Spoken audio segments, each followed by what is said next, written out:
13, 14 years old. My dad and I took a trip to Sacramento. At the time, I was living in a small town called Winters. We were on the freeway. We saw this black car on black wheels. It smelled gas fumes. I asked my dad, I said, what car is that? And my dad was like, let's go find out. So we decided to speed up, and we seen the car, and my dad was like, I was kind of like astonished. He was like, it's a Mazda. It's called the RX-7. And till that day, the RX-7 is stuck in the back of my mind since then.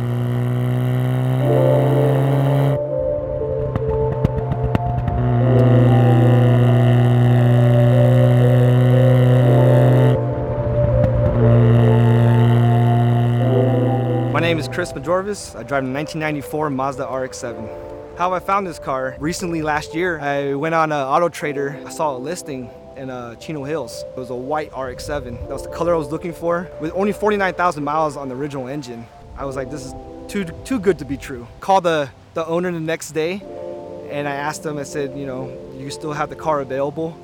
And he said yes.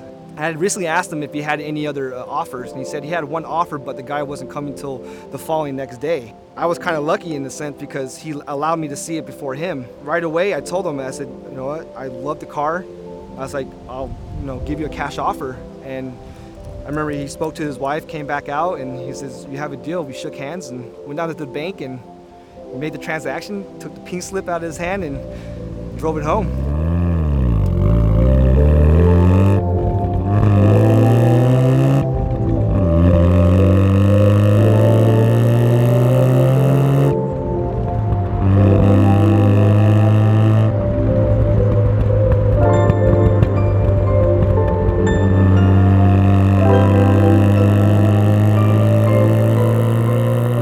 When people see an FD for the first time, I think the people who are car enthusiasts, they know what that car is. They know the capabilities it has, the power it has.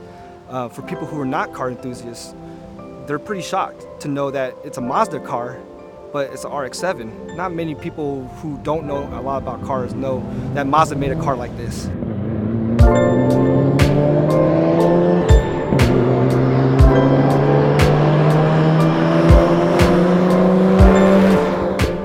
FD's body line is timeless. At the time of the 90s, Mazda had competitions with NSX, Supras, so they had to make this car more advanced, even till this day, being 22, 24 years old, it's still present. Getting into the rotary world, it's not as scary as people think it is.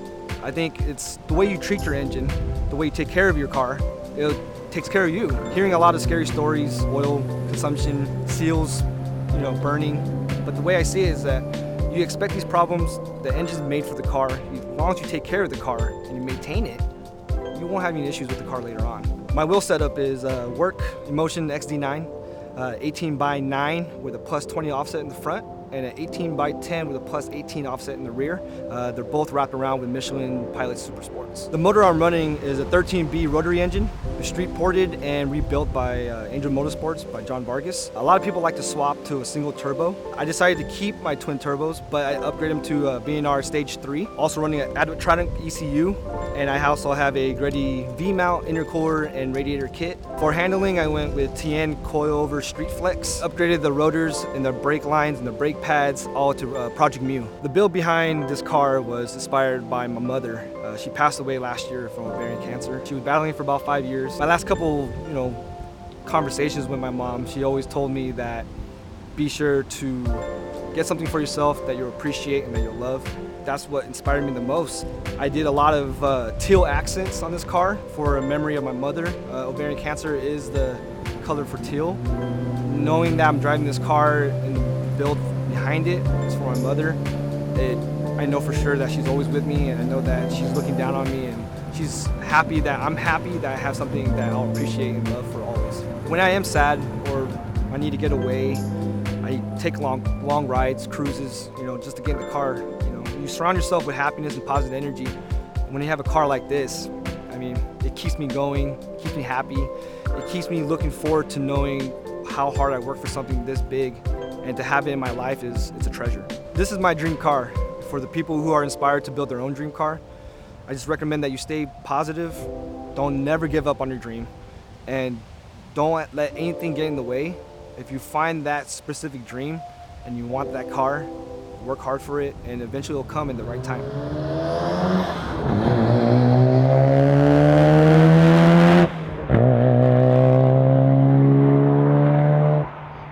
That's pretty much what the car, it's just it's a nostalgic feeling. I drive the car in memory of my son. He's my co-pilot, you know? As a dad, I kind of just, my son's with me every minute of the way as I build these cars and drive these cars, and every time I get compliments on these cars, I tell people, you know, they're not my cars, they're my son's car.